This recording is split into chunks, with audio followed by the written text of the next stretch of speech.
Welcome to Men and Women Talk, the Mars Venus Show, presented by theindyradio.com, with your hosts, Kente and Mosaic.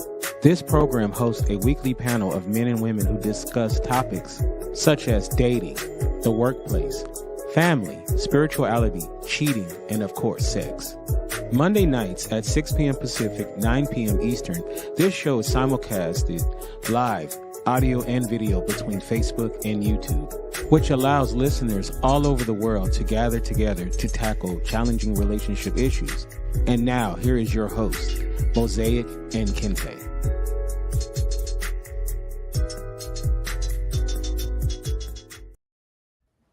Hello and welcome to an all-new episode of Men and Women Talk, the Mars Venus Show. I am your host, Kente, all the way live from Los Angeles, California. This is episode number 198, and I'm so happy to be with you fine people today. And I'm joined by the one and only, the beautiful, the talented Mosaic. How you doing, Mosaic? I'm good. How are you guys? You know, Mosaic, before we get this show started, just tell people what it's like to be you. What is that like? How's it to be like one of the coolest people around? Like what's that like? Wow. Even though I do believe that I am pretty awesome, but it's a lot being me, honey. I've been running around. It's something new every day. But all is well. Life is good. Everything is happening as it should. I just love life. I just enjoy life. I love helping people, especially my children. I got to take care of the children. But that's about me in a nutshell, I guess. Well, you know what? I respect that, and I respect you, and I'm so glad that you are here. And we're gonna have a great show today. So let's get straight into our panel. We'll start off with one of our returning champs. It's the one and only Tori Rush. How you doing, Tori? I'm good. I'm excited to be here.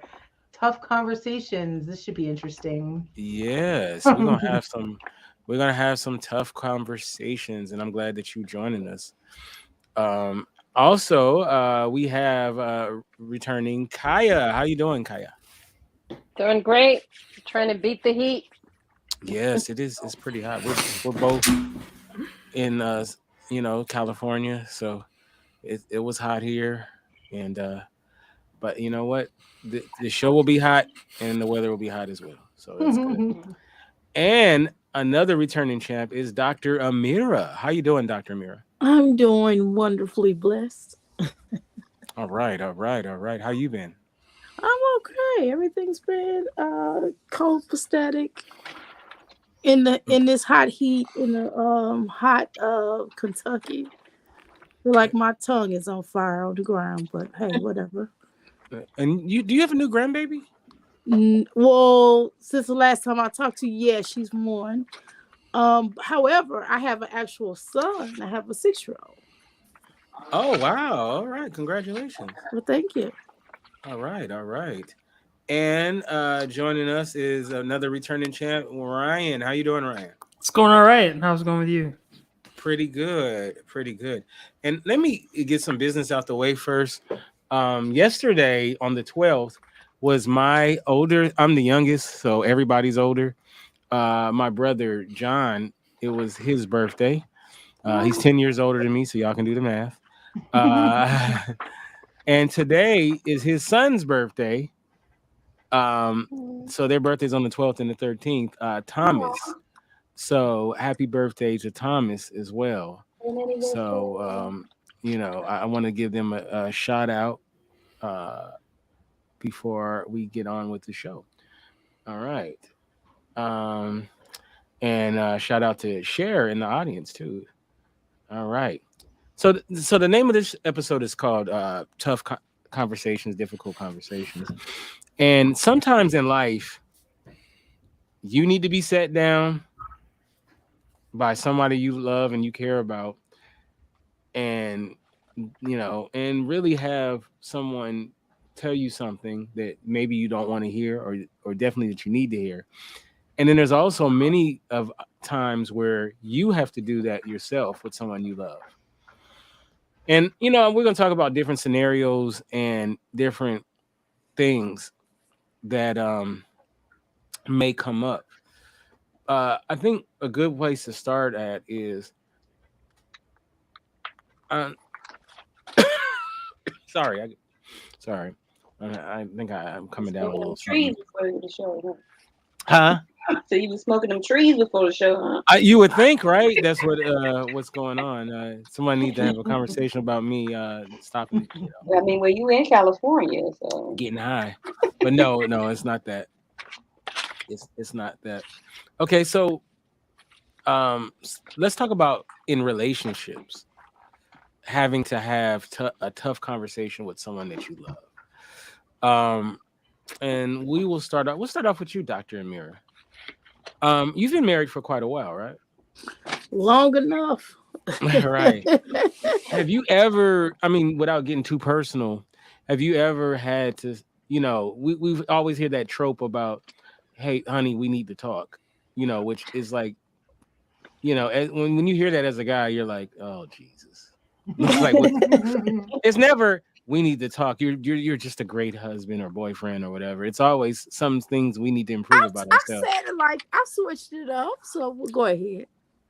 Oh, okay. All right. So have you ever had to, if not, without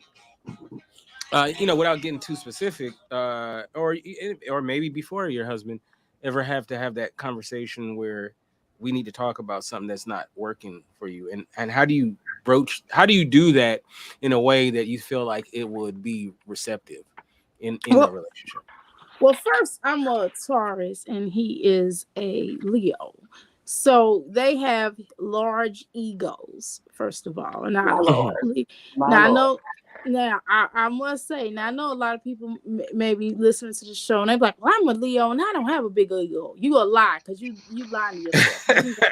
You're a liar. So let's get that out the way. Okay.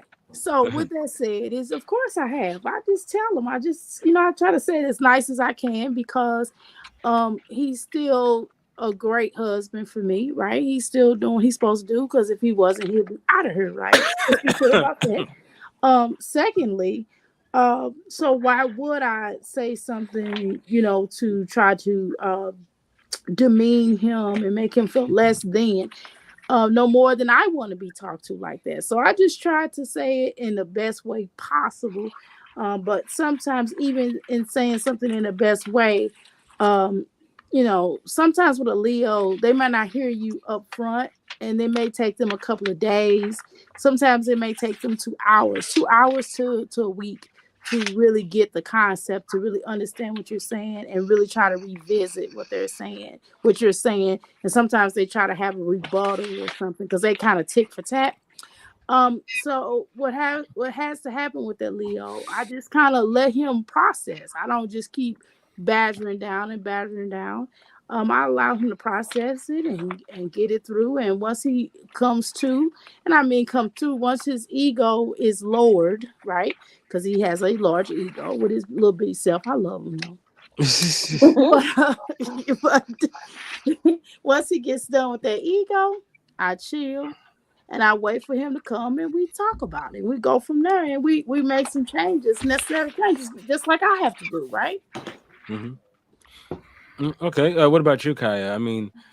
Is that something that you're comfortable doing in the space of relationships? Is having those tough conversations where, there's something you're not happy with and you want to change?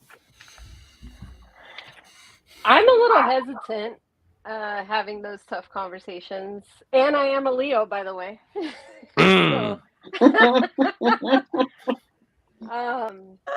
But I do have to say, this will be, let's see, I'm 42. I've had 2 very long-term relationships, and I've dated on and off since I separated from the kid's dad like 7 years ago. So there's a lot of growth in me as a human being that occurred and a lot of humbling. So I like to think that my ego is pretty in check. And if anything, I find myself constantly telling my current partner, please call me out on stuff. Like if there's something that bothers you, something you don't like, or something that we need to discuss, like tell me. And he's been great about saying, hey, can we have a conversation? So in this case, it's been him bringing up and saying, hey, can we talk?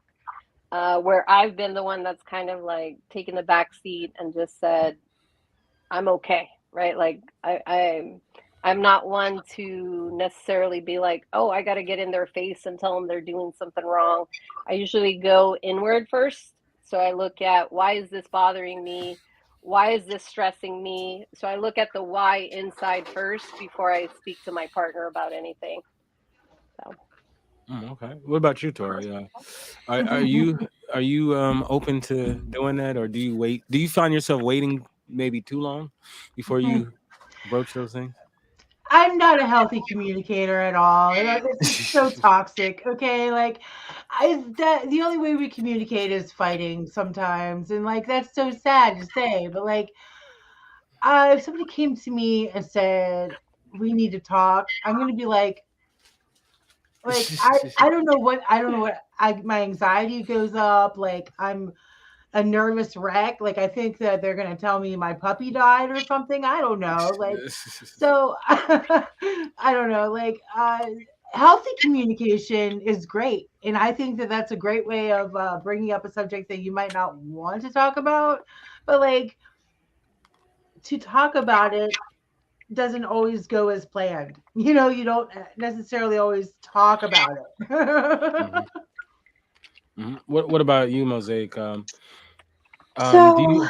yeah, I'm good at having tough conversations. I'm pretty blunt, so I have to be careful about how I have those hot conversations. Dr. Mira is my Taurus buddy, but my moon and my rising is Sagittarius, so my mouth can be reckless. And it's like, I have to be careful what I say because I'm going to hurt somebody's feelings. And it won't be necessarily not true what I'm saying. It's my delivery. Like, like, well, you shouldn't have did that. That was stupid. It'd be something like that. But my husband is a Libra. And, ooh. He wants everybody to get along, he wants everybody to always get along. And so with him, if we have hard conversations, my husband tries to avoid conflict, and instead of addressing, like, we had an issue with something that he does, he's always doing something. So, and I was like, babe, don't, can you make sure it was his teeth. Please clean up your tea leaves after he uses a lot of loose teeth. I'm like, please clean your tea leaves up. You're leaving them on the stove for somebody else, aka me, to clean up. And we live with my dad. And so, and he was like, well, this is why it's just better for us to live in our own house. And I was like, okay, yeah, but if we was at our own house, I still ain't gonna like that. Don't do that. Just clean up after yourself. I do enough. I have to clean up after Papa, clean up after you. I have to do stuff for Mama. Don't leave nothing else for me to do. And what I don't hear you saying, I said, it's easy for you to say we can just have our own house. But what I don't hear you saying is, baby, I'm sorry, I'll clean up after myself. And we don't really argue. And the only time that if I get mad, if not enough, and I start yelling, he's like, don't talk to me hard like that. I don't talk to you that way. I don't want to talk hard to you like that. And so it makes me calm down because I'll probably been like, nah, I'll go there. But with my husband, he's really, really helped me with just being calm and just talking about something. It's like, everything is not always an argument. It's like it may seem like a conversation, but it would really be arguing. But it's a whole conversation, and I appreciate that. He's very gentle with me, and he's patient, and I appreciate that.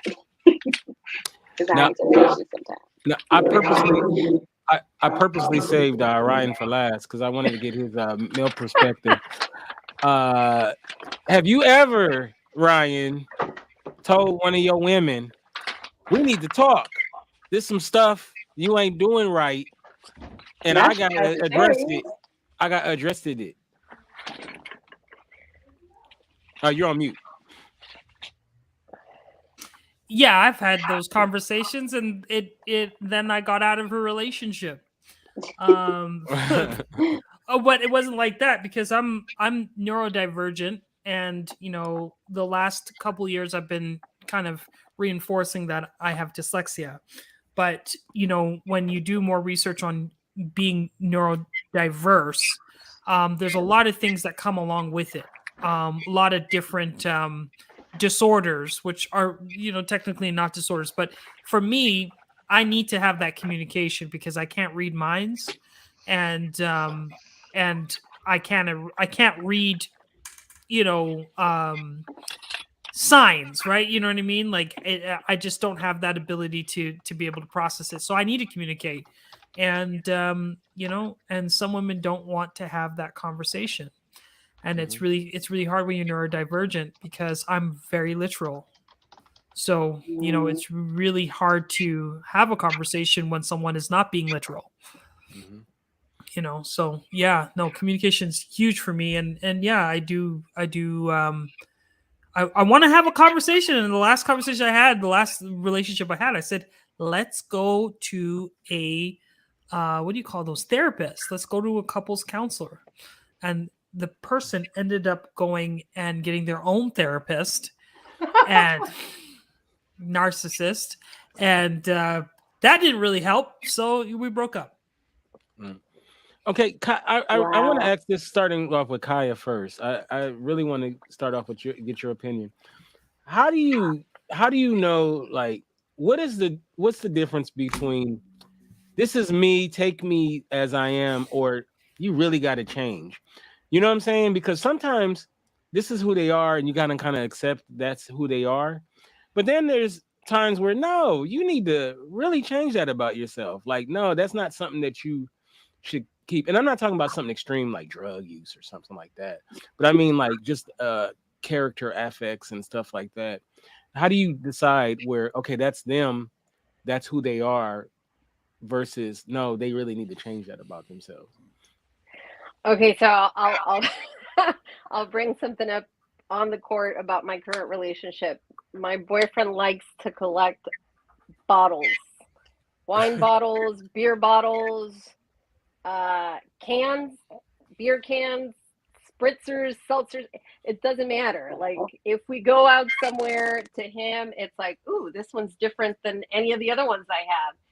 And we got to a point where it was just driving me bananas. Mind you, this is at his house, right? Like Right. at his place. So I just finally came to a place with myself where I was like, is this a deal breaker, right? Like, if this man and I live together, would this be like the end? Like, I cannot deal with this shit. For me, it's clutter. For me, it's the dust that gets all over them. So it's messy, it's dirty. So it like pushes all these buttons in me, right? With that being said, him and I have had conversations about like, hey, if we live together, what are things that are up for negotiation and what are things that are not, right? So for me, I just came to the place of, hey, could we get better at just organizing and cleaning the space? That would be enough for me to be okay coming over, because it would bug me, because it wasn't just the clutter of the cans and the bottles, it was the table and other areas in his house. So I just started to notice how there was this trickle effect. But for him, it's a comfort thing. For him, it's not, because it's not dirty, right? It's not like they're used beer cans that never got washed out kind of thing. It's just his thing.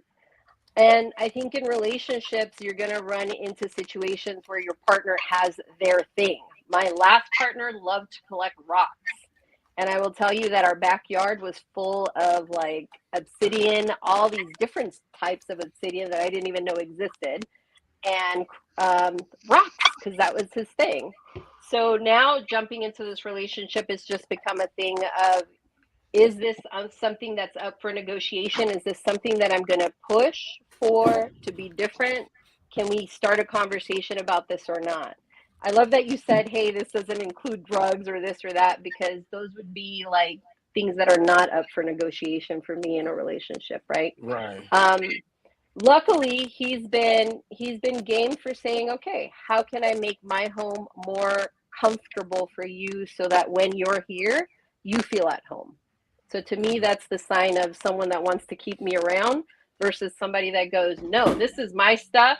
What are you talking about? It bothers you, right?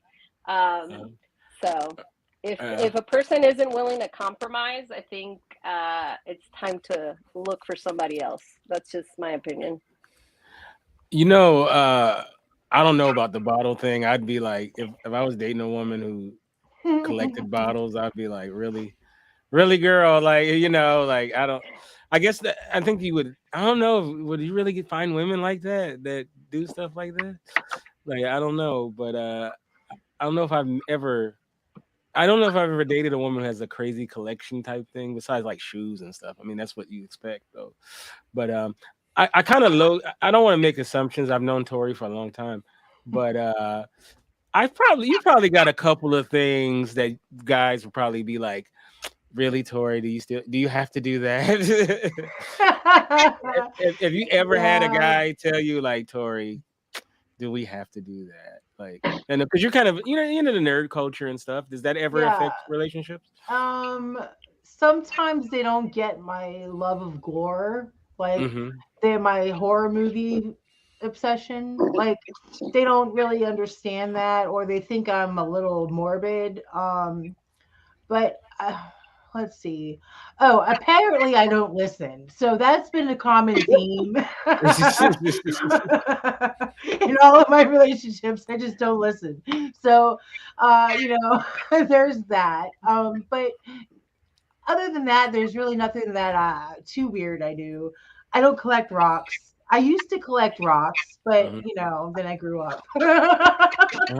At least you don't collect side boyfriends. So yeah, that might be a problem. That's my hobby. That's your hobby. That's funny.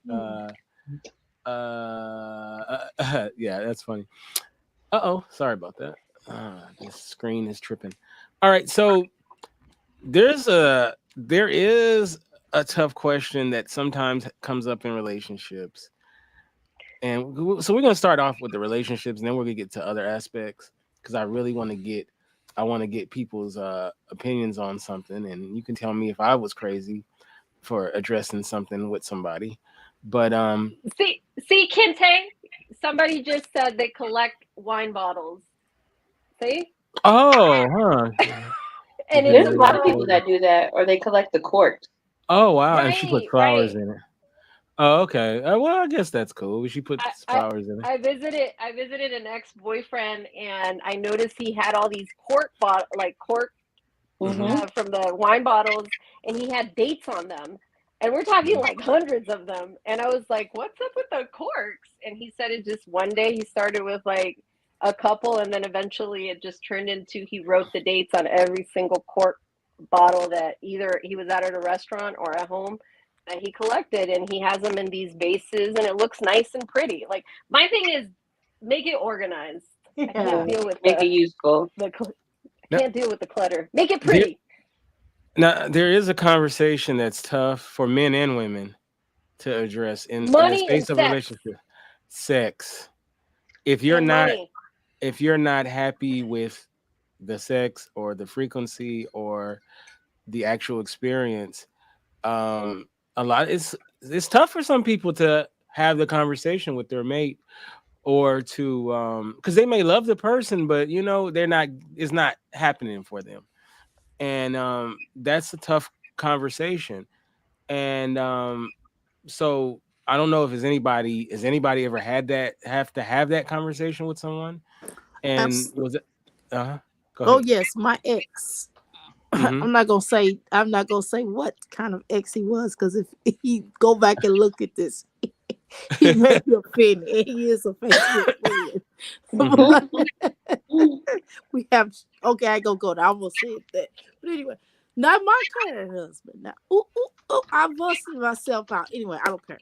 So anyway, so yes, he has some issues. And I'm not going. I would not be in that relationship like that again. And it's not just because of that. See, the issue is how you gonna have an issue there and be a cheater. See, that's where the problem is. Right. You want me to get raw with y'all tonight? Y'all want me to get raw because I'm Hey. feeling raw tonight. All right. So what I'm not doing is that's not something I'm gonna be dealing with at this point in time. See, when the money is funny and the honey get funny, those two things I can't do. What my sister said a second ago when she talked about money and sex, that is surely a problem. Those are two biggest things in a relationship that can break down a whole house, that can My Lord. rupture the house, that could take me out and I'm out of here, especially the money part. Now, if somebody get Man. paralyzed and get sick or something like that, and there's something differently where they sick, I could work with that. But what I'm not gonna work with is the money aspect. I'm just gonna be honest with you. And I'm a loyal person. I'm a good wife. I bring a lot to the table. And I know that a lot of times people on social media is like, what do you bring to the table? That's the main conversation that a lot of these Kevin Samuel people Lord. always talks about, what you bring to a table. Well, hell, I bring a lot to the table. My husband will tell you that. He will certainly brag to the gods, to the earths, and all the moons, stars, and lucky diamonds that would hear it. Right? So it's just certain things I can't tolerate in a relationship. And I will have no problem with expressing myself. I don't have a problem with expressing myself. I think I'm a very good communicator. Now, sometimes on the terms of, I might forget something like, hey, I forgot to tell you that I'm getting ready to step out, watch out youngin, so I can go ahead. Sorry, getting country. I know that's the country in me that's coming out. But, if you could watch your kid, I'm going to go out for something, go and, I don't really go out like that, but if I'm having lunch with a girlfriend or a client or something like that, then I'll just be like, hey, honey, I need to, and he'll be like, oh, no problem. But, if I forget occasionally, but other than that, I'm an excellent communicator when it comes to my husband and when it comes to anybody, because I'm just going to tell you how I feel when I feel. And if you don't like it, that's on you. What am I supposed to do? I'm sensitive. I'm more sensitive to my husband's feelings. Of course, because that's my twin flame. That's the love of my life, and I want to be direct with him. If we're planning on spending the rest of our lives together, it definitely makes sense to communicate. Well, hey, I like a little wine today, or I want this. Can you rub my feet today? Can you rub my back? How my head hurt? Can you pull? You know what I mean? Or if he needs something. Now, what sense does it make for me to be in a relationship, a loveless relationship, without sex or something like that? That's not what I'm doing. I'm 49 years old. I know exactly what I want, and I know how to get it. So, let's just keep it real. So we're gonna keep it real. And we're going to talk about and discuss how we feel. It makes more sense. If closed mouth don't get fed, my mother always told me. And an empty wallet don't get paid, but whatever. I'm done. Empty wallet don't get paid. Hilarious. Yeah, but I think you were starting to say something, Kaya, as well, about. Oh, well, I was going to say, for me, the sex conversation usually comes in like the second or third date, mainly because I grew up in a very abusive household, and it took me a while to get a grip of what was pleasurable for me versus, bad touch, right? Like, right. Some kids learn early on what good touch, bad touch is. I didn't have that growing up. So I tend to have the conversation with guys and straightforward and say, hey, look, I grew up in a really dysfunctional family and there was all kinds of abuse, which included sexual abuse. And there may be times where, although I've done all this inner work, there may be times where something's going to pick at a scab or pick at a wound. And I just need to know, can you deal with that? Can you handle knowing that there may be times where I might shut down sexually because something triggered me, but I will do my best to talk to you about it, right? So far, that's worked out for me. I have yet to meet someone that's like, oh no, I don't want to deal with that. But it comes back to having open and communication from the get-go, right? Don't hold things back from the beginning of the relationship and then let it come out little by little as you're then dating. Mm-hmm. What about you, Ryan? Have you ever had to have a tough conversation about sex with a mate? Yeah. But I don't know. I think my approach has always been like open. Because I had a show before with Monica and stuff like that. I tend to be very open about sex, and I want that conversation to be fluid. And I also want to know. I ask a lot of questions at the beginning because I don't want to get into the bedroom and not be able to satisfy my partner. So, I ask questions and I talk about things afterwards, right? I'm sensitive. No, I'm joking. But no, Ryan is sensitive. You are sensitive. Don't act like you're not. You are. Just knowing him. That's all right. Yeah, there's nothing wrong with that. Well, no, but either way, I'm more intuitive. Like I more want to understand because like I was a kid growing up in a home with a single parent that made us watch Waiting to Excel and all of these movies when we were kids. So I was like, I don't want to be like those guys. So I'm gonna try. I'm trying my best not to get my car blown up. You never know. Because you might choose a business meeting over one of them one day, and then it's gonna blow up your spot. Yeah, but we were raised like my mom, and like I would hear the conversations at the dinner table, them talking about all these men and how bad they are, and so I kind of put it in the back of my mind that I don't want to be that guy. It has hurt me in some ways, but in the most part, like having those conversations about sex it should come out. It should come out quick. It should come out soon. Like I think Kaya or someone said, the third date or so, you should constantly talking about your experiences with your partner, because the last thing you want is someone laying in the bed not enjoying it. I think sex is such an integral part of the relationship, and communication is important for that reason. Yeah, I think I agree with that. For a second, I want to take it away from relationships, and this one might be really a real personal. You don't want to know my experience, huh? No. Oh, I'm sorry. Oh no, my bad. No, actually, I want to. Go ahead. My bad. No, I've had that kind of tough conversation too, and like for me in my life, I'm used to being in like long-term type relationships. So when you get into a relationship with somebody new and you've been in I'm talking about years with somebody who knows your entire body, it can be a difficult transition. Mm-hmm. But communication and because teaching them what you like, what you don't like, and I like you, Kaya.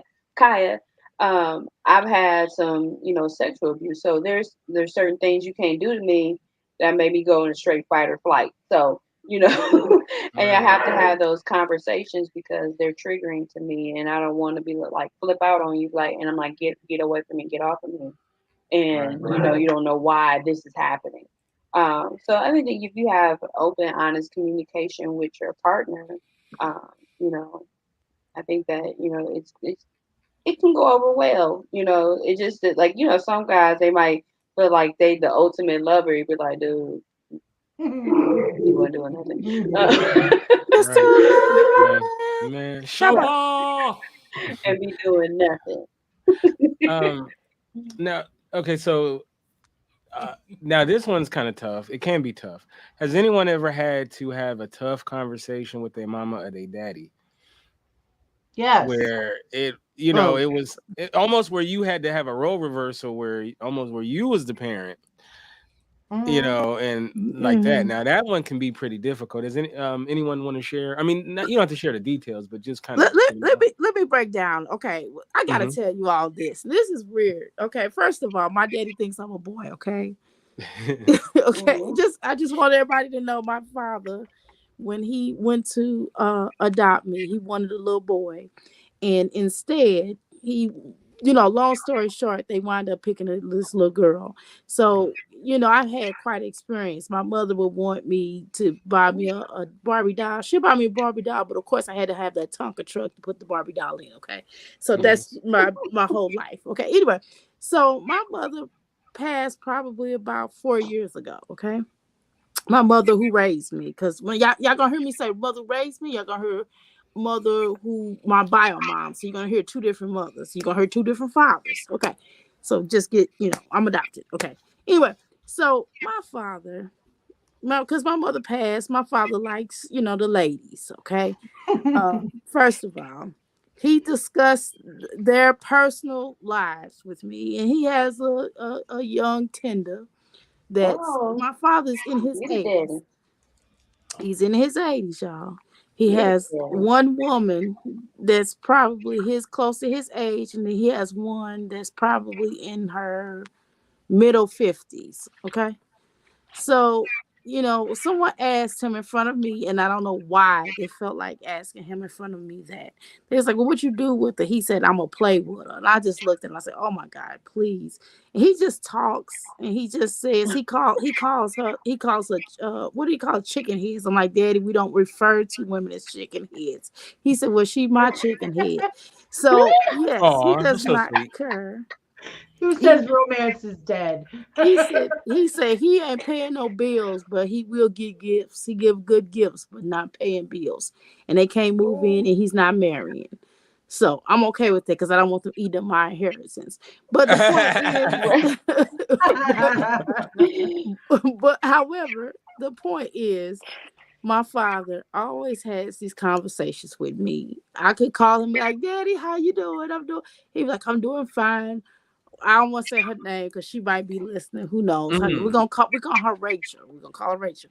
He's like, yeah, Rachel doing fine. You know what Rachel did? I'd be like, please don't tell me. He'll tell me anyway. He was like, yeah, what Rachel did. Rachel tried to touch me, and I said, no, Rachel, don't touch me there. I don't like it like that. And I'm like, Daddy, do you understand that I am your daughter? He's like, I know, but you ain't no spring chicken. And I'm like, Daddy, I'm your daughter. I'm not your son. Can you please stop talking to me like that? It is gross. It's disgusting. And I want to vomit. Okay. My mother was no better. The mother who raised me, and as well as my bio mom. My bio mom has a neighbor down underneath her, under her apartment, my bio mom. And he always trying to get in her pants. Ooh. And he comes upstairs and she has to keep me on the phone so he don't try to get with her because she want to play because she hungry. She always eating. So she goes downstairs and he fixes her plate because she likes to eat a lot, Long story, y'all. These folks is crazy. I don't understand where I came from. So she keeps me on the phone and she has this conversation with him. And I hear him trying to get some from her. And she's like, no, I don't like you like that. You suck. You're horrible. And you look like you got a little weeder. And it's just understand that I don't understand why these folks feel like that we should be having this conversation. My daughter is no better. My sons are no better. Why me? I am disgusted, busted, and crusted. And secondly, and thirdly, I must add, and this is probably really bad on my end, and I hate telling people this, but I'm actually part of my profession is to help people to be in tune with their sexual nature. Right. However, I do not want to talk about this with family. It is disgusting. Even my grandmother, who has had my bio grandmother, who has had 3 husbands, she feels the need to talk to me about this. With her Christian wearing hat self, I'm like, Granny, I don't want to have this conversation with you. She had one man downstairs in the basement, the other man running out the front door. I don't understand why these folks are talking to me about these kinds of things. I get that this is a part of my profession, but they are not paying me, first of all. So I don't want to discuss it. And even if they were paying me, I don't want to hear about my father's sexual life. I don't want to hear about my mother's sexual life, the one who raised me or the one who adopted me. I don't want to hear about my daughters. I don't want to hear about my sons. I just gross, and please leave me alone. The end. You know what? It's something about me too. Like like if I'm like when I would like get on the bus, Mm-hmm. like people would just come up to me and just start telling me their life story. It's like it was crazy. Like people would just tell me all these personal things about them. You It's probably like give good advice, Kente, and it's your gift. I wouldn't even. I just be sitting there and then it'd be like, man, when I was 7 years old, this That happened. I'm happens like, to me in Yeah, the that grocery happens to me store. all the time too. I'm yeah, like, Yeah. why are you telling Because me neither about one your of good you all Chipotle? care. Neither one of you all care, and they figure that they'll just tell you because you all will just listen and act like mhm, you're listening and they just need somebody to talk to. Your face looks really non-friendly. And because your yeah. face is non-friendly, people want to discuss with you because you have a blank look on your face. Like, what are you talking about? I don't understand. And people will do that. So maybe if you smile, they won't come to me. You, or maybe if you frown like I do a lot of times, which people still come. So whatever. I don't know. Maybe you Mhm. should smile more, and they will come less to you because you have a nice smile. So maybe if you smile, people will stop coming to you. I find that I think people are just strange. This is 2022. And I am finding it's more crazy people, excuse my French. And I know we shouldn't use me as a life coach and as a healer. I should not call people crazy, but I am going to say that Some there are people are. crazy people in the world. And I Yeah. have to acknowledge people for their strength. Maybe they're part of their strength, as we stated before, is crazy. And I don't want to be around that unless you're going to pay me. Next, I'm done. Yeah. Yeah, it's funny. I've had a lot of relationships where women I've dated told me that they shared things with me that they never shared with any other guy. Like I get that a lot too. So, you know, um, I've heard I'm a good listener. I have, I'm good, conversing and stuff like that. But okay, so was it you, Mosaic, or was it Kaya who had something to say about the whole having that conversation with one of your parents? Yeah, I mean, I've had like conversations, like even like um with my dad. Just there's certain things that I had to just start shutting down. Like I always tell people I gained weight since I came into my dad's house. That's because he fries everything. He would fry water if he could. Mm, I took the deep fryer away. mm, I can't do it. I Get them an can't air do it. fryer. And just having those conversations surrounding that, he's had, or just with even with my mom, I've had to, literally, especially when it comes to my husband or my relationship with me and my husband, my mom can be a bit much, and I'd be like, stay in your lane. She'd be like, who the hell is you talking to? I'm like, you stay in your lane. This is my husband. Don't that ain't none of your business. And you have to learn how to have those conversations. And and the first time I said that, I ducked because I'm used to the old you still swinging on me. You know what I'm saying? But at the same time, you have to stand your ground and keep people keep keep folks out your business when it comes to your love relationships because people will cross boundaries and they don't know you ain't with that person every day. You don't have to sleep with him at night. I do. Leave, stand my business. amen. Yeah. I had Yeah. to have a talk with my parents once. My mom, every time I went over there, would talk about things that hurt her when I did when I was 15. Like I ran away from home, I did this, I did that, and she was like always bringing up the past. And like I was getting upset about it because like every time I went over there, it was like I'm reliving whenever I was a teenager, and that really sucks. And so like my ex-boyfriend was actually the one who said, "Hey, you know what, Miss Rush? I think maybe you should not talk about that stuff anymore with her because that's really upsetting her." And and I tried to say it, but she wouldn't listen to me, but she listened to him. So, Mm. it was very awkward. Like I didn't even want to go over there anymore at some point. Right. Yeah.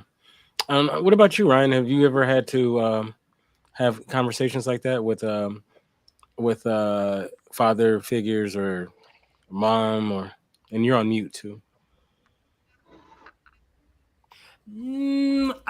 Nothing that I remember. I mean, maybe I blocked it out. But my mom was she was a young mom, and we watched, like I was saying earlier, like Waiting to Excel, jungle fever, and we were exposed to a lot of that stuff when we were kids. So, you know, we never really felt compelled to have conversations about sex. And I mean, you know, we've had like conversations at like my mom's house or my grandma's house, but you know, we kind of like my sisters and I, we kind of keep our relationship life private because, you know, I don't know if anyone has any Caribbean ancestry, but or background. So, you know, it, you know, when you start telling people your business, then they feel like they own your business, and then they get all up in your business. You misunderstood the question. I wasn't saying about sex. I was saying, have you ever had to tell them about themselves? Like, you know, tough conversation, like, you know, you out of order or something that's not sitting right. Oh, okay, sorry, I misunderstood. Yeah, I'm sorry. Yeah. All this time I was thinking that everybody's like, yeah, you know, but just like having hard conversations with my parents and stuff. Right. Yeah. Like yeah. All the time, because you know they're Trinidadian. Everybody's hard headed, and you know, and everybody has an opinion about what you're doing, right? Especially if they do something for you. You know, it's like, you know, Ryan, I bought you a new car. I'm like, thank you so much. Okay, let me tell you about your house. Your house stink. Your thing is this. What is Malcolm wearing every time he comes to my, you know, like I always have these hard, you know, I always have these conversations with my family. So, you know, my sisters and I, we try our best to just not talk about our stuff, right? You know, and so they don't get into it, and we don't have those discussions because it's hard. It's hard when you have Caribbean parents, right? Well, you know what? If Mom wants to get me a Tesla, I'll listen to her talk trash about me. I'll just put in earplugs and act like I just start nodding my head. That's hilarious. And then hop in my Tesla. No, but with my family, you'll never live it down, right? They'll be on their deathbed. You know, when I bought you the Tesla, I now said thank you. You're so ungrateful. I didn't put you in the wheel and all this kind of stuff.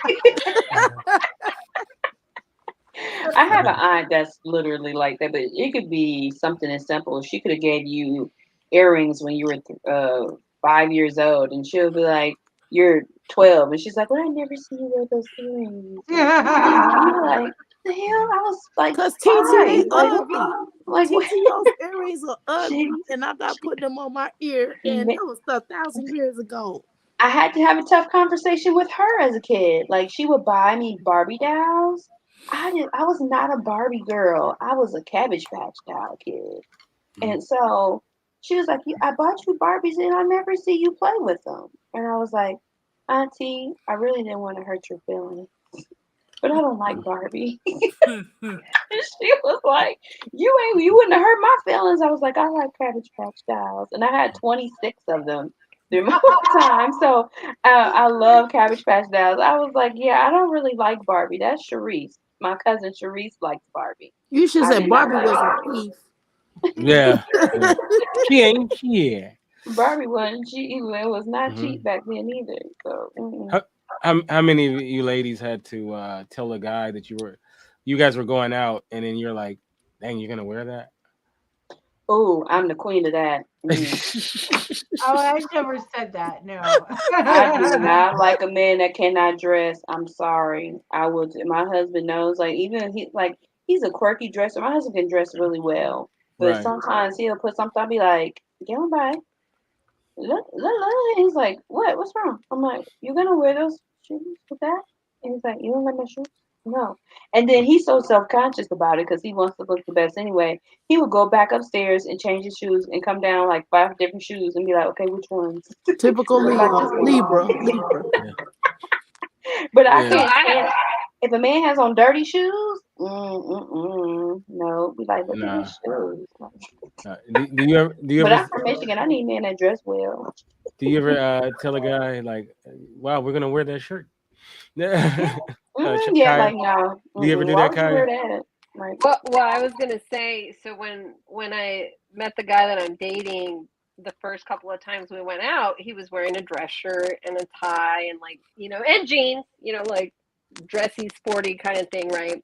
Um, so once we started like dating, because he asked me to be his girlfriend and stuff, then all of a sudden I noticed like dude's not dressing up anymore when we go out. And I'm like, if we're gonna go out and I'm dressing up, you need to dress up too. Well, you don't need to dress up. No, you don't understand. I have kids, and the only time I get to dress up is when we go out. So I need you to dress up when we go out. And he was cool with it. So yeah, I mean, but that's been the only thing. Other than I do have to say, he's a scout leader, and I didn't know that they wear kilts in some of their ceremonies. Okay. Right. When I saw him in a kilt for the first time, I was like, oh, Lord Jesus. I said, we cannot drive in the same car today. I cannot be with you. I cannot. Does he have the legs for it? Well, Oh my God. they wear the knee-high socks with them, too. Like, That is hilarious. so I call him a dork, and I'm just like, that you do you. That's how you want to dress for your meeting. I can't do it. So My nephew asked me why my husband said, why does Uncle Bai have on a dress? He had on a thobe. My husband's Muslim. It's a thobe. I was like, no, it's called a thobe. It's not a dress. Because it was getting ready to go pray. He was like, why is he wearing a dress?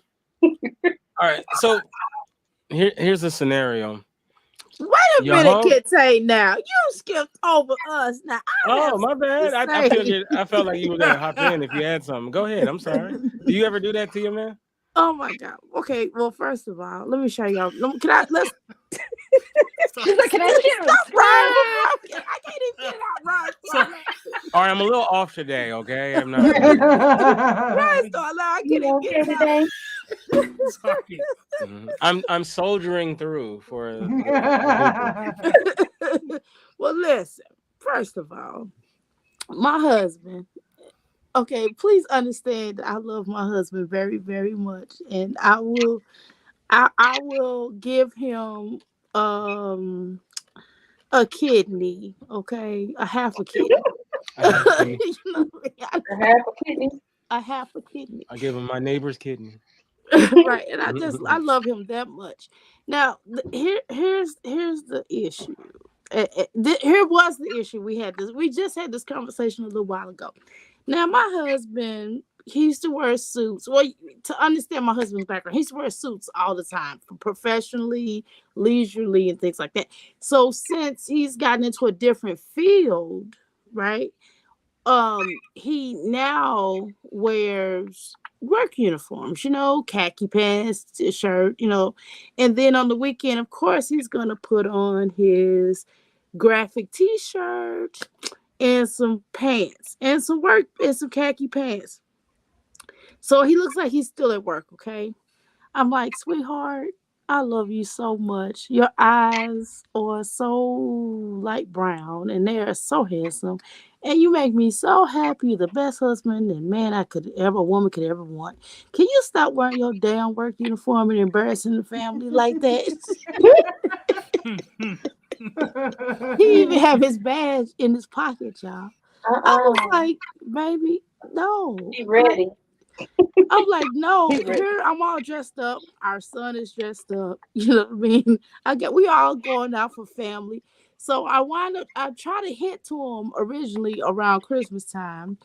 So I bought us those little plaid t-shirts, of course, and he's such a dingleberry. He's like, babe, I'm not worried that. What are you doing? I said, we taking a picture and I'm taking it now. I want to take a family picture. He's like, I'm not wearing that shirt. You trying to make me look crazy. You got me look like a doofus. I said, put this shirt on before I get upset. You know what I mean? I talked to my husband like that. I had to. But the point is that we had to have the conversation. My husband makes more than enough money where he can buy him an outfit. And I've tried to buy him outfit, and every time I buy him something, he complains and says he looks like a doofus. But I'm just trying to upgrade him and make him look good. I even bought him some skinny jeans one time. He said, "Baby, I'm not wearing no skinny jeans." And then I try to buy him some nice little slim jeans. He said, "I'm not wearing those, baby. You gotta be looking like a doofus." I don't know what to do, so I stopped buying him clothes. Okay, but now I just say, could you go out and buy you a leisure suit or something that's gonna look good and pop with my little brand new outfits? And I'm looking all fly and stuff. Yeah, I'm cute. I'm looking all fly and I got my little clothes and I like to go shopping. My son even dressed like a little Carlton. I got him all dressed to hot to death. And this man got his work uniform on. We going to the movies, y'all. We going out to dinner. We having happy time. And he got on his work uniform. So I just want you. Listen. Yeah, I had You know when you gonna get called in, Dr. Amira. Now, don't let the man live so he can go to work. No, he can go to work as many times as he want to go to work. Even when he at home, he at work. You understand what I'm saying? Because I got a honey-do list for him. But that's not the point. The point is, I just would like my husband to dress up like he used to dress up. He used to dress really nice. And now he didn't conduce it. He said, well, I got all these jobs and he thinks he's Jamaican or something, all due respect. Yeah. And y'all know the stereotype of a Jamaican, they have like a gazillion jobs. We have like a lot of businesses. Yes, we do. And he does work on all, and so do I. But I still manage to put on some nice outfits. He liked me to wear eyeshadow, okay? And I don't wear makeup, but I put it on for him. Why can't he just not wear the uniform? But anyway, he agreed. So he stepped it up a little bit. He dressed his little shirts up, so it looked a little bit better. But it's this one green shirt I threw away, y'all. I threw it away. I didn't tell him. And he's like, where's my green shirt? I was like, I don't know. Oh, no. And I'm a hard... I don't know. Where'd it go? The dryer must have hated it. And I'm a hard liar. And I'm the worst liar in the world. So he knew I was lying, right? Because I started looking all around looking stupid like a goldfish. And he's like, I know you know what my shirt is. I was like, okay, I threw it away. It was ugly. He's like, why? I said, because it was ugly, it was tacky, and it was embarrassing the family. And you cannot go out like that. Embarrassing the family. Hilarious. Hey, I tell my son that too. I tell my 6-year-old son that too. He said, my son got to the point now where I probably should stop for his self-esteem, okay? But I can't. I had to tell him. I said, I'm going to go to the store. He said, okay, mommy. I said, you need to go with me. You ain't doing nothing with your life, right? So the other day, he said, come on. He said, Mama, I'm going to come downstairs with you because I ain't doing nothing with my life. Oh, no. I said, oh, my God. I'm a horrible mom. Okay, y'all on mute. I'm mute. Y'all, I done drank coffee. I told y'all shouldn't do this to me. I done drank some coffee today. I'm in rare form, okay? Hilarious. All right. That's my alcohol, by the way. But I ain't put no alcohol in it. It's just straight coffee. I had 2 cups. And I'm going to have a third one because I got to clean up. Okay, so let's say you have a friend who's having a hard time getting in a relationship, like your homegirl, your homeboy. And they're like, I don't understand why it never works out. But you know what it is. I tell them. I'm that friend though. I'm brutally honest with my friends. Like if they have like a really my one friend used to suck her thumb like all the time and not just like sleeping. I'm like, maybe you shouldn't do that. And she's like, you got all offended. And I'm like, nobody's ever told you this before. Like you're almost 40 and you're sucking your thumb. Like that's not cool. And she was like, oh well. I can't believe you actually said that to me. And I was like, well, somebody needs to because it's ridiculous. Yeah. But that's the type of friend I am. Like, I would rather my friends be honest with me and tell me that I'm doing something bad. So I am honest with them, Mm-hmm. Yeah. Okay. What if the situation is the person, let's say you're a guy and the person is a woman, and you're concerned about her weight, that no one's really saying anything to her, and she's getting to be in the 500s. She's getting there, and it seems like no one's really saying anything, and you're concerned about her. how would a guy approach that without being, insensitive or something like that? And it's based on a real situation, by the way. I was gonna say, Kinte, this sounds like some Ooh, real shit you got that's going no. on. There's Dang. no, I mean, of course, you can go in gently. It's still going to hurt the person's feeling. They're going to still feel bad. There's Right. no real way to kind of like come in and like gently say that without somebody being like, oh, you know what, you're right. I'm going to do it. Like, no, there's, because when you talk about weight, it's not necessarily, the problem is not always like people like, oh, you need to lose weight, you need to get back up from that table. That's what you need to do, back up from that table. Stop eating so much. No, you need to find out what's really weighing them down, because it's emotional. It's so much deeper than just the eating. The eating is the comfort. It's the Right. blanket for the problem. That's what, and then that's the thing that you're going to have to do and being sensitive, but you're going to have to be real. And can I weigh into? Oh, I hear myself. Sure. But yeah, no, I also think in that I've been in a situation where the woman I was dating was she was bigger, but I just loved her. I didn't say anything because I just love her, because you think you just accept your partner for who they are. Because the one thing about her, now that we're not dating, she's in the gym. And Right.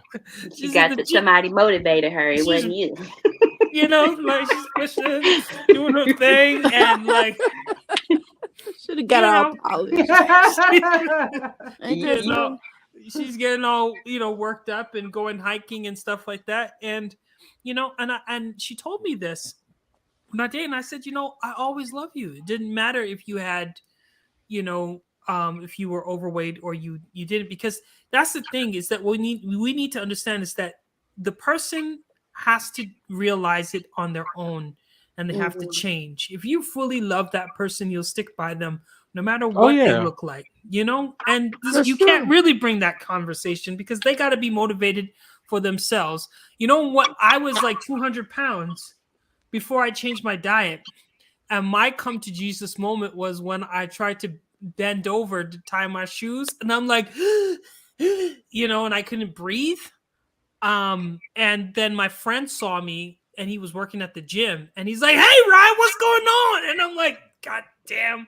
So he he made me go to the, he was like, "Yeah, you should sign up to the gym." And at that point, that was the point where I felt like I needed to sign up for something, because it just wasn't, it was no longer conducive. But that was a decision I made for myself. Nobody told me that I was overweight, except for my grandma. But oh boy, you tick, you're getting fat. You should go on a treadmill or something. No. But people just have to make the decisions on their own. You can't motivate somebody to, you could leave them, but then, if you really care about them, it's gonna hurt you to leave them. So, I I want to add, water, but you can't make them drink. Yeah. So I want to add something to this, because more like a confession, right? So the guy I've been dating, we've been together for about 5 months now, going on 6 months. And I noticed that while we were going out and eating quite a bit, but I noticed that I do this thing in relationships where, as people are starting to get to know me and they're getting closer, I will do something to purposefully push them away unconsciously, right? But I noticed that all of a sudden I had gained 15 pounds. I had stopped walking. I had stopped doing some of the workouts that I was doing. I ended up getting my back hurt somehow, and it's just one trickle thing after another. And then it dawned on me, oh my gosh, all my past relationships, men had something to say about my body, my weight, and me being overweight, that I was waiting for him to say something. And so I brought that up to him, and I said, look, since we started dating, I've gained 15 pounds.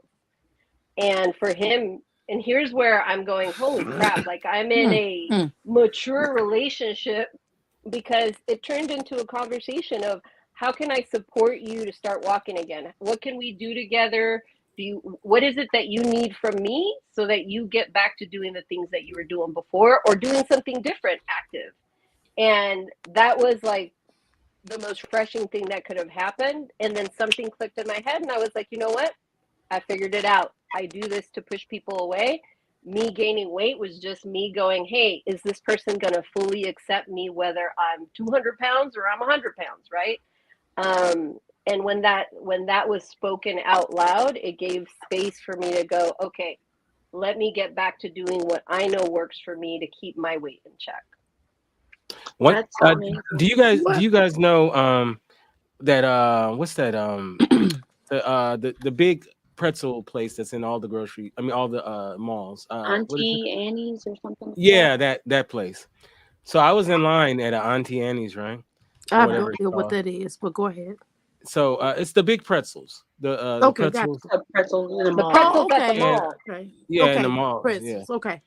And so there was a sister, a larger Black woman was in front of me, and you'll know why I mentioned that. Okay. So she's like in front of me, right? And there's a guy behind the register, and she's like, "Hey, give me a butter and salt pretzel." So he says, "Okay." So he hands her a plain pretzel. And then she goes, she's really been really nice. She said, "Oh, sweetie, I said butter and salt." And then he looks at her and goes, "You don't really need all that." I could not believe it. I would have been like, I couldn't believe the dude said that. And I stepped back too. I was like, I didn't want to get caught with the shrapnel. And she went off on dude. And the manager came running from the back. And then he didn't even understand that he did something wrong. Like, it's like not your place to say that, dude. These are your customers. And then she ended up getting it for free and all of this stuff. And I was like, oh my God, like, dude, you're crazy. Like, I mean, he literally just decided. This is disrespectful. No butter and salt for you. You don't need it. Yeah. It's such a disrespectful conversation because you don't know why people gain the weight. You know what I mean? It's not just right. It's not just food. It could be thyroid. It could be it's so ignorant when people, talk about other people's weight when they don't factor in. One of my ex-girlfriends, she had schizophrenia, and she would take these pills. Jesus. Well, you just had a dating pool. Go ahead. Go ahead. I'm listening. Well, she's a beautiful person, and I think she was on this show a long time ago. YEC. I don't know if you remember her, Kente. Oh yeah. She was cool. She was cool. Yeah. So she would take. Everybody loved her, but you. Like all of us in the community, we all loved her. We thought she was cool as hell. You was the only one that didn't. But anyway, go ahead. Ryan's a little picky. Stop messing with Ryan. She would look. I mean, just as a side note, she would look at him with the most adoring. Like he'll be talking and she'll be standing right here, and she would look at him with the most adoring eyes, like just eating up everything he said. I'm like, man, I want someone to look at me like that. So, but anyway. Well, she was dope, cool. But she was cool. She's good, but I just wasn't ready for a relationship at the time. But with her, she would take these pills that like anything to do with the brain, mental health, you gain weight and there's no control over that, and you're super tired and all this other stuff. So it's just when people make those remarks, it's very upsetting because you just don't know what could be ailing them, to cause that weight gain. And there are many factors. This is why people just need to educate themselves about weight, because there's many factors that cause weight gain. That wasn't old boy's. That wasn't his job to say that. Yeah, that was out of bounds. Yeah. I've had people say. So, I was like that. I was in another situation kind of like that. Same thing. It was a sister. It was on a Sunday, and do you know Marie Callender's? Marie calendars. They used to Those have nasty TV dinners. Well, no, there's a restaurant Chicken too. pot pie. Oh, Out here- there's a. I don't know about the Chicken rest. pot pie is Because you're amazing. from Cali, so you know about the restaurants. The restaurants were good, and they would have these pies that February and in October, I think it was, they would go on sale, and they were always like sell out, right? Those pies were bomb, right? And it's not like the stuff they sell in the store. It's really good. So what would happen is when it's time for those pies, if you bring in a pie tin, they give you some money back, right? You bring the pie tin. So it's like a long line to get these pies. So I'm standing behind a larger sister, and she had like a gang of pie tins. So this like real fit white woman, she comes in, and she's all like, she just starts talking to the black lady in front of me, and she goes, what's going on here? Why are so many people in line? So she's all nice, you know, you could tell she just probably came from church, right? And she's all being nice with a nice smile. She's all like, oh, they have these pies and they're on sale this month. And she's like, oh, okay. So why does everybody in the line have these pie tins? And she's like, oh, they give you some money back, you know, if you recycle it.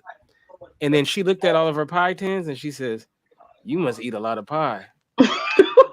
And I was like, I couldn't believe it. I was like, slap the hell out of her. I was You like, know what? man, by the time that woman was done, that girl ran out of there. I was like, how do you just go like she was being nice to you, and then you just snap like you must eat a lot of pie. I have a real problem. So, and as a big girl, myself, I have a problem with sometimes when big people just be doing the most when it comes to food. Like it's just like they act like they get excited about food like they've never eaten in their entire life, and that drives me nuts. But it's like if somebody says something out to me, I got comebacks for days. Like, and I done had people out and try to come for me, and I've said some really mean things back, and then they were ready to fight me. I'm like, but yeah, try me. I know I'm fat. I was just like, why would you just be rude like that? Like, you know, but you know, and then act like the victim. When she like snapped it, then all of a sudden she's the victim. And she like scurries out, like, I can't believe you're talking to me like this. You know. So, I hate people that do. Yeah, it's like I'm like, really? Yeah. But I've seen that. Mm-hmm. Yeah, I've but seen I think that with friendships, like going back to the friendship thing, I think it's necessary for you to kind of I think you should be nice to your friend and tell them in the best way possible. Because back in the day, I think I probably was a little blunt and mean. I think that along the way, my Taurus kicks in because I'm a Taurus moon, sun, and star, and all those things, right? In ascending, I'm a triple Taurus. Okay? Ooh. So I kind of will say it, and my delivery will probably not be in the best manner. So I had one friend who's a Gemini. Well, we still friends to this day. And she's like, you know, that's so cruel. And I was like, okay, sorry. I meant what I said, but I will say it differently. So she dresses. Well, let me make sure. Let me see. Is this shown on my page before I start getting wrong? Okay. So anyway, she dresses like a church lady, okay? And I didn't say nothing to her. I alluded to her. I said, well, maybe if you dress a little differently, you know, a man would come along. And finally, she had to pay somebody $1,000 just for somebody to tell her that she dresses like a grandma. And she's like, she's younger than me, by the way. And she's like, well, you know, hey, well, everybody says that I dress like a grandmother. And I noticed that I do dress older than you are. And you're older than I am by 10 years. And I'm like, well, yeah, you do dress like someone's grandmother just a little bit. But if you just change it up, maybe a sexy grandma. Maybe if you get to a sexy grandma, maybe you will get some play or something. But I noticed. Yeah, I think I have been blunt along the lines, and probably with people I've dated in my past, or I was in a relationship with, I probably was really cruel. I really worked on that because I don't want to be mean and I don't want to be nasty toward people and I don't want to hurt people's feelings unless they come, unless they be disrespectful to me or I find that they are bullying others. So then I probably will let loose. But I really worked on that. So I try to be considerate of people's feelings and energies, and I try my best not to really go there. But in terms of calling people fat and stuff like that, I mean, people know they fat. I mean, why do I need to tell them they fat? That's not nice. Look, males, we don't, when we talk to each other, like that's the great thing about is we don't have to filter it. Like I told one of my friends, he's way older than me, and he likes young girls, right? And he likes them in their 20s, most right? men. And I said, bro, the reason why you striking out is young women don't like old and broke. You that old dude at the club with them keys. They got like 1,000 keys on the key ring, and he got a van outside. He be like, "Look, girl, he still got a flip phone. Come on now, here, shake them keys. Where my keys?" And he be like, "Shake them keys." He like, "Hey, girl, watch out now. I got you something for you in the car. I got you a nice little cooler. Come on, girl, watch out now. We got a cooler in the car. The woman wants the club drink. They don't want your cooler in the van that you get." that 6-door van, that passenger van with the bed in the back. Y'all know what I'm talking about. He that cool. You want some candy? Hilarious. Anna, you are not lying, Anna. That's exactly what they be like. You want some candy, girl? I got a puppy dog for you in the back. My personal driving glass of water.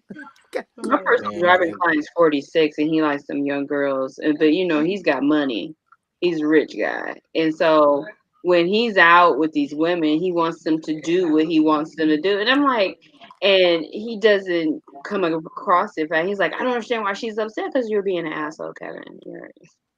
So I'll just go ahead and tell him, and then and I try to get him back on track. And now he's kind of slowed down on the young girls because he found that was not kind of working for him for real. I'm like, you need to get in their 30s, like.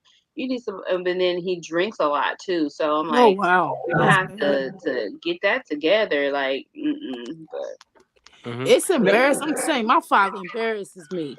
We were at the hospital, and he's sitting up here hooked up to these machines, and he's trying to talk to the nurse, and I'm just sitting up there. He's like, "Hey, chocolate pudding pop, what you doing there, girl?" I said, "Daddy, you have no game, Daddy, please." And she smiled. I looked at her like, "You fell for that?" But I didn't hate on him. I didn't even hate on him. But I was like, "Dad, you and your..." He said, "Shut up now." Because I was ready to bust him out. But I'm telling you, them some of them old men be cracking me up. They be having them rhymes from the 80s, from the 70s, 60s, and 50s. Like, watch out now, girl. You better than mashed potatoes and gravy. Right, I drink your bath water.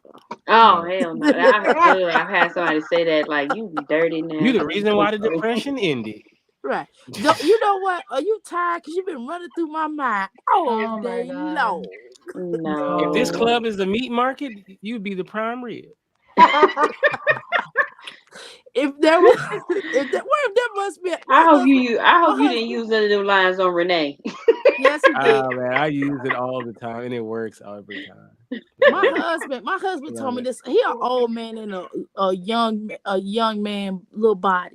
Okay, you know what he said to me this morning? He said, "You know what, baby? I looked at you this morning. I said there must be a angel missing in heaven." I looked at him. I said.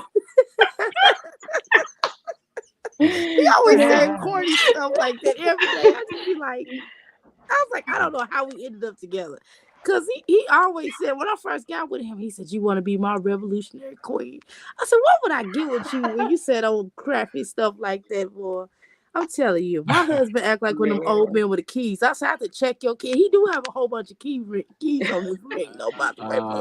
My husband 10 years younger, so he's my hype man. Mine's 8 years younger, and he still thinks he's an old man in a little man body. My husband, like, if I dress up or something, he speaks his language, and he's like, "Jangama, tie some of it together. I'm like, he just get you all hyped up. But he does. That's what he does for a living too. So sometimes I'll be like, shut up, like. So he's a griot. So that when he's taking his videos and the women they be having their dresses on, and he hype them all up and they be dancing and stuff. It'd be so funny. Okay, so one quick thing before we say goodbye. I know we have some parents here, so I know all you guys. I know all of you parents.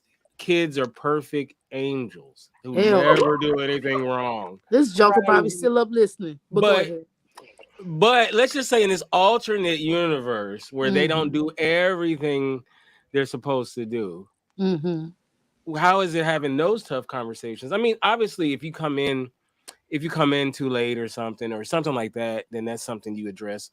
But I mean, you may spot things where you feel like they should get it together, you know, or maybe they're messing up. Like, how do you have those conversations as a parent? Do you come at it like real, like, you know, gentle and like, okay, little Bobby, you know, you're getting D's and F's, you know, we got to get him up, you know, get it. Or do you be like, the hell, you know, what you doing here?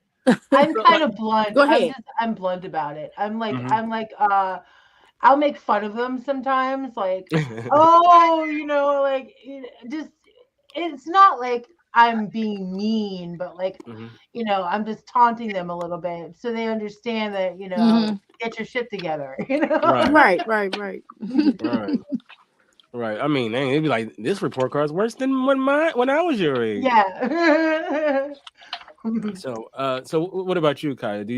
Have you ever had to in this other world?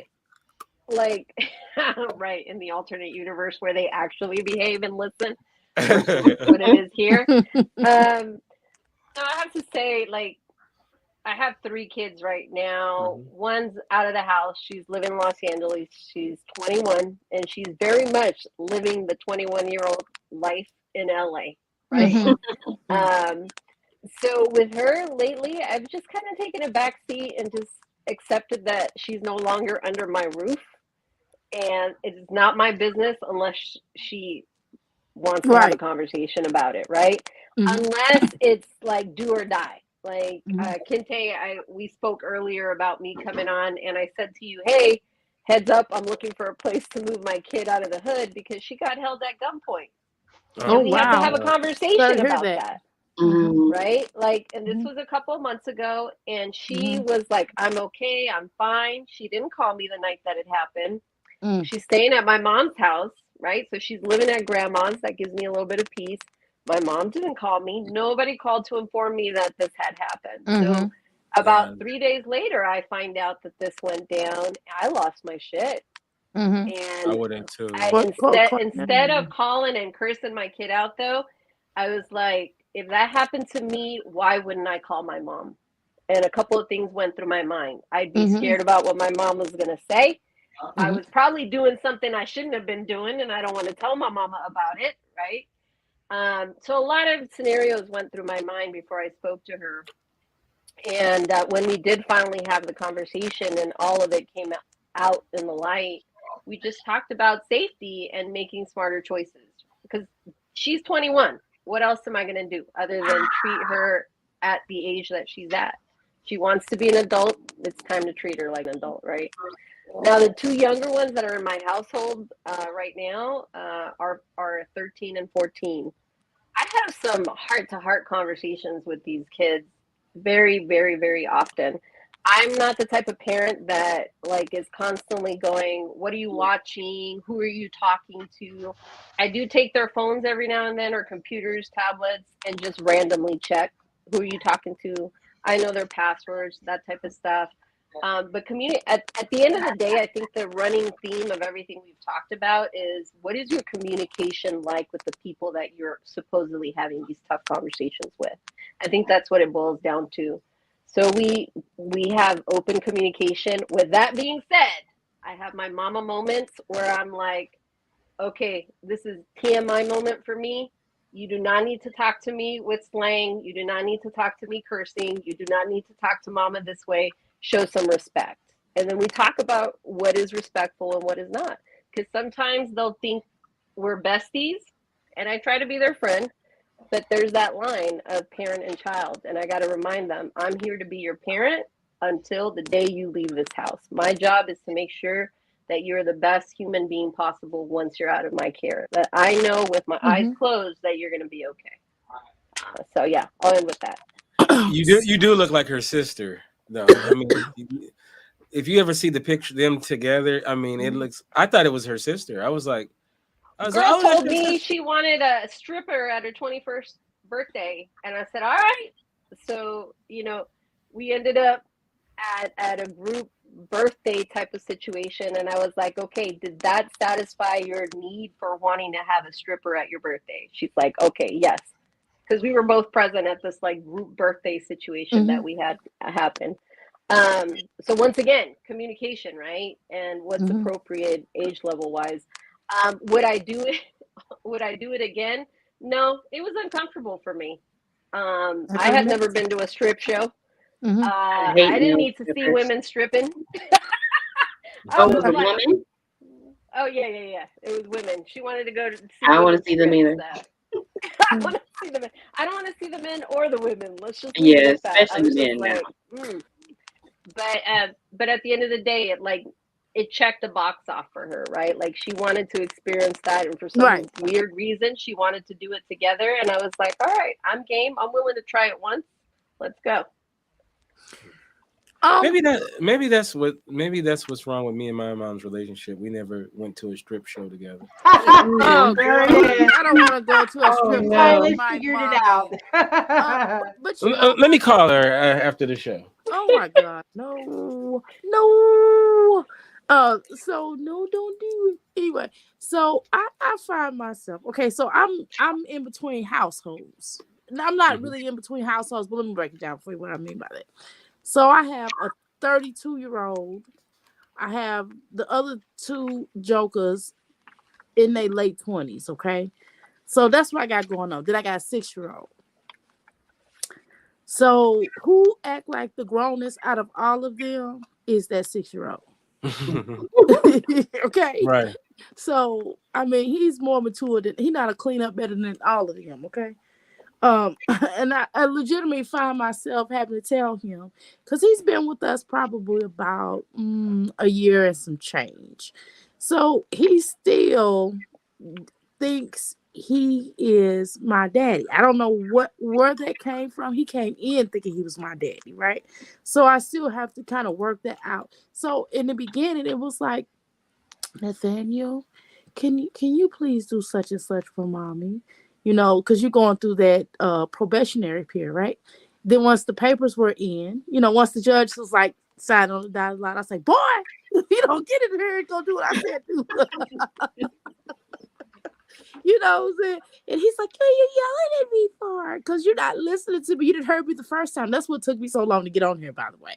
So because I had to get him ready for bed, and he was just doing that whole, I'm gonna play, la la la, look what I can do,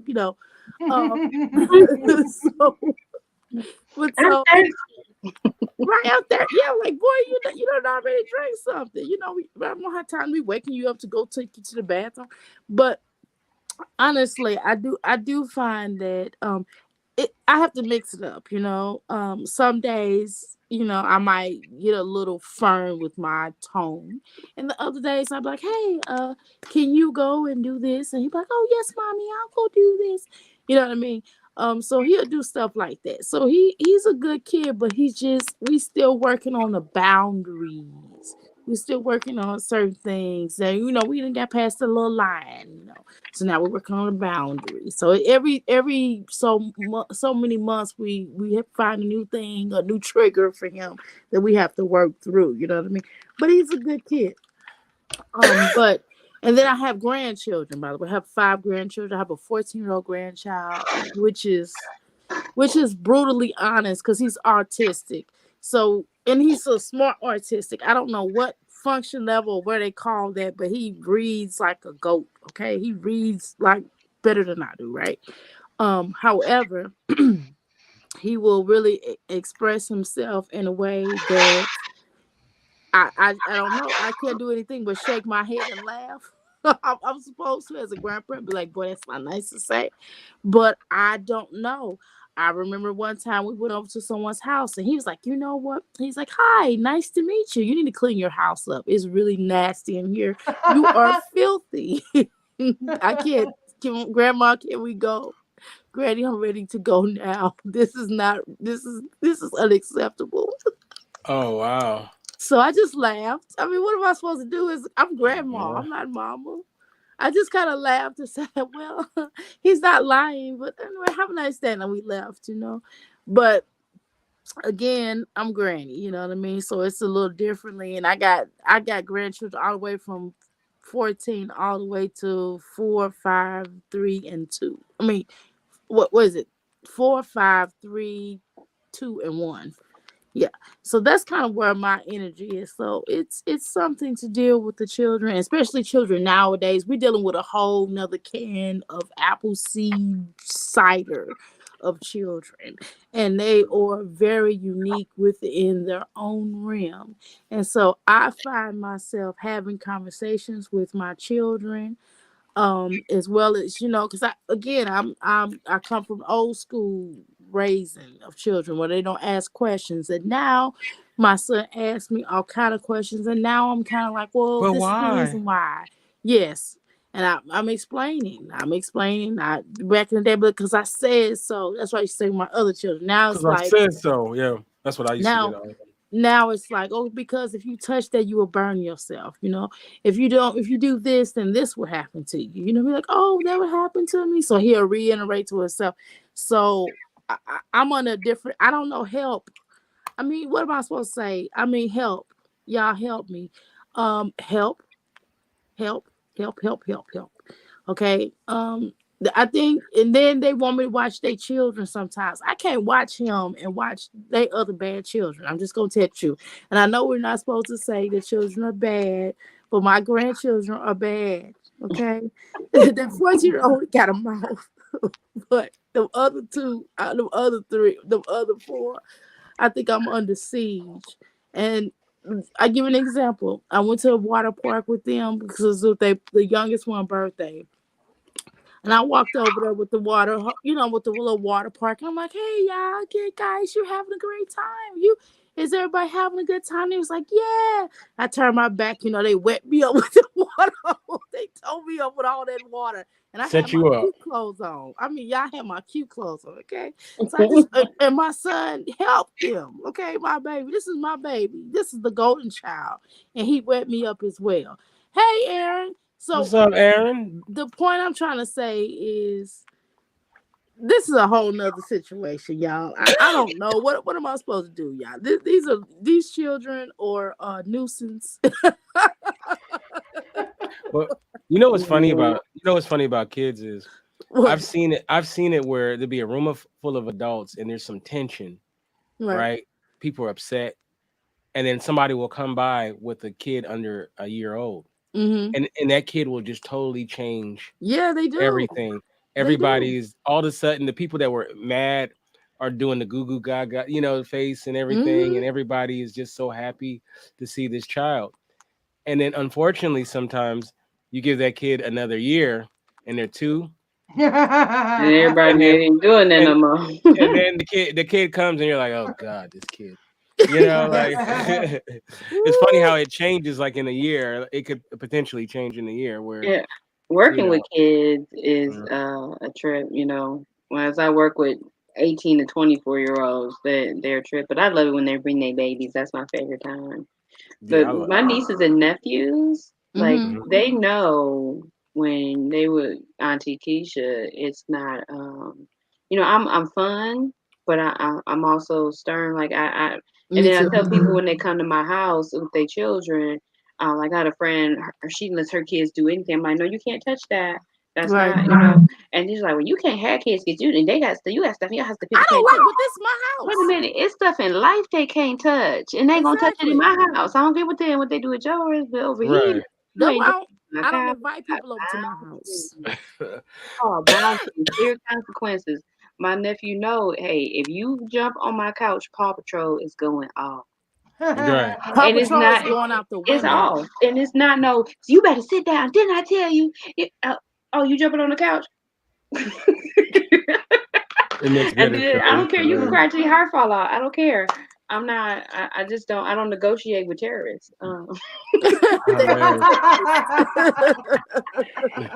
I don't. You know what though? I don't like babies that are right out the oven.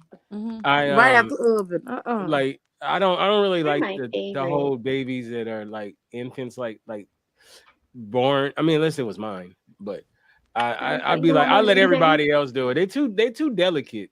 I like them when they get a little bit, you know, more out the cooker, you know. That's my favorite So, time because they sleep and they eat and then they go to sleep and you know. Oh, they holler. It'd be my I know. luck. They'll be hollering. I'd be like, it'd be funny to be like, you want to hold the baby? I'd be like, nah, I'm good. Well, in my husband's culture, we don't let babies holler. So that's one thing they will pick a baby up and they will put that baby on their back.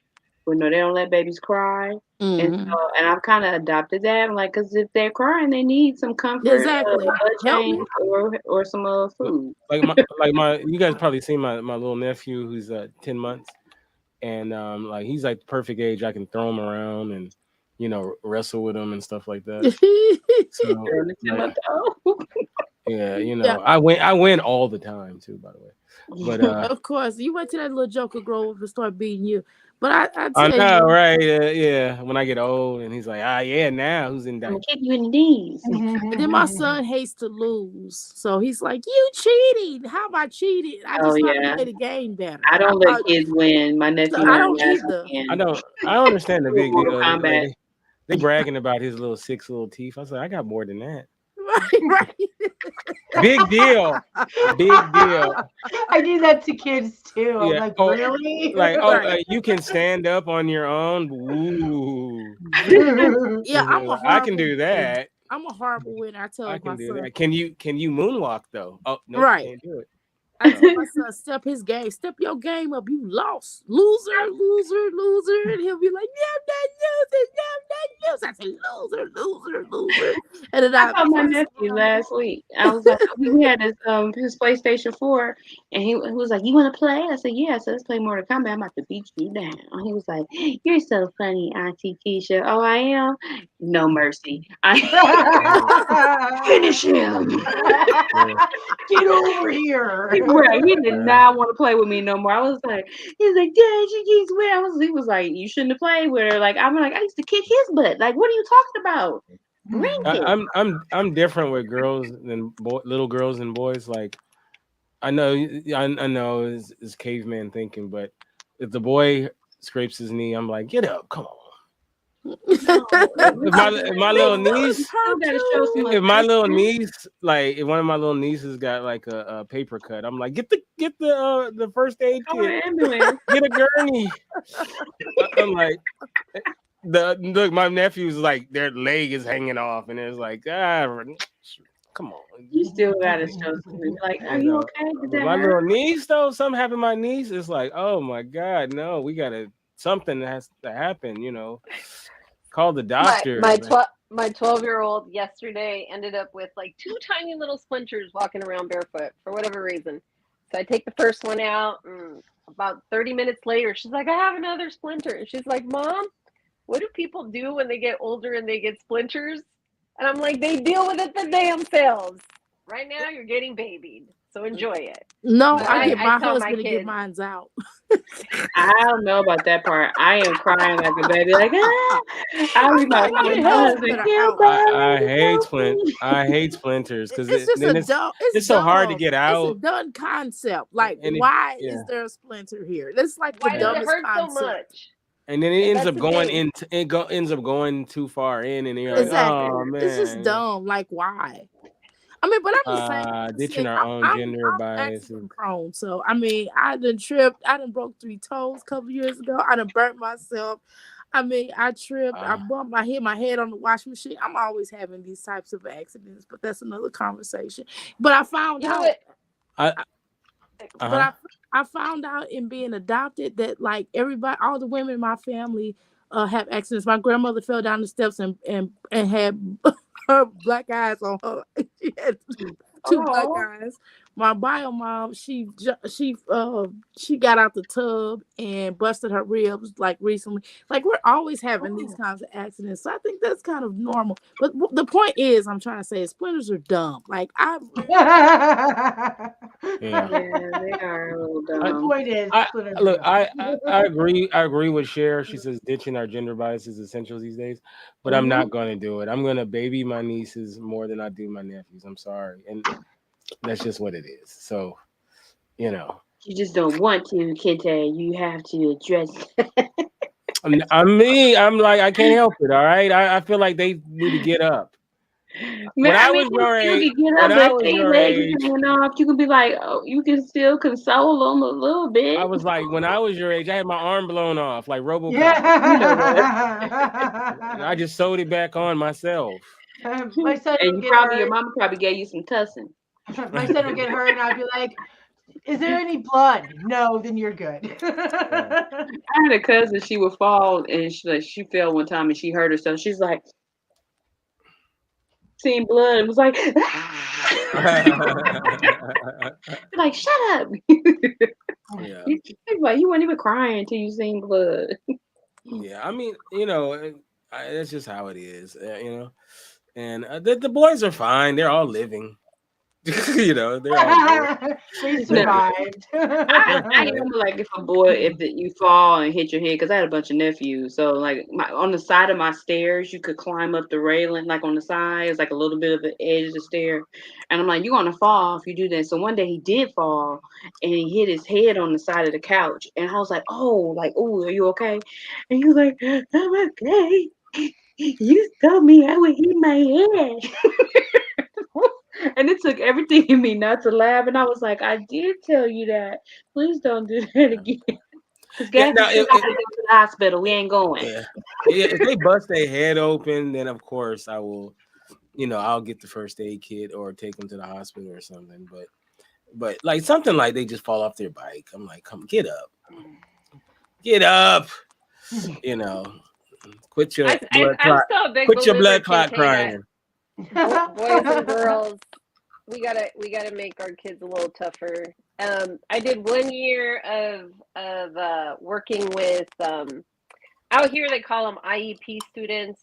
These are kids that like have fallen behind. They have some type of ed plan. IEPs are national. Oh, okay. And it was on my bucket list to teach in the inner city of Los Angeles, and so I actually got to do that a couple of years ago. And what I noticed is that the kids that were like in kindergarten, first grade, second grade, compared to my fourth and fifth graders, were, I'm going to say it this way, they were such babies, right? Like they were so used to the everybody wins, everybody gets rewarded, you're great, you're good. Even though they had all these behavioral issues and learning things that were going on. For me, right off the bat, just like with my son and daughter, they're a year apart. I just decided I'm gonna raise them equally, treating them the same, regardless of whether they're a boy or a girl. But what I do have to say is, children watch us more than they listen to us, and it really is what we're modeling for them. So if they like you said, I think it was Ryan who's saying he grew up with a single mom. It's what you see your parent do that makes the biggest imprint in you. It goes back to somebody earlier said the word shrapnel. I think it was you, Kente. We have all these wounds and shit as adults because of how we grew up, and we have all these triggers. And the reason these conversations end up being so tough is because we have shrapnel stuck in us, and very few people are willing to do the work, let alone do it together in a relationship. And if anything, I say, if we start to model for our children how we want them to communicate with other people, because they will watch us how we communicate. They will watch what we're doing. That's the biggest piece that we can leave our children, versus trying to shove ideals down their throats that we ourselves aren't following. So I say treat them equal. If any, and I go back to this. My child did this to me today. She goes, Mom, I need an eyelash curler. She's 12. She's all of a sudden she's like, can I wear mascara? And I'm like, sweetheart, you're beautiful the way you are. You don't need makeup, right? Blah, blah, blah. But I'm like, okay. And she goes, can I get an eyelash curler? And she shows me a TikTok video of a gentleman who identifies as a female who does makeup. And at first, I'm like nodding my head the minute I see the kid, and not because of the way the kid is presenting himself, but because of his language. And I told my kid right away, because she goes, Mom, are you homophobic? Do you have gender issues? And I go, sweetheart, that is not why I'm nodding my head. I am nodding my head because of the language this person is using, not because of the way this person looks, and not because of the way this person wants to be addressed. So our behavior, what we're modeling, I think is the key thing when it comes to what we want our kids to adopt from us. All right, I'll end there. No, that was good. And just real quick, last question, Kaya, do you ever sit the kids down and use the whiteboard to instruct them?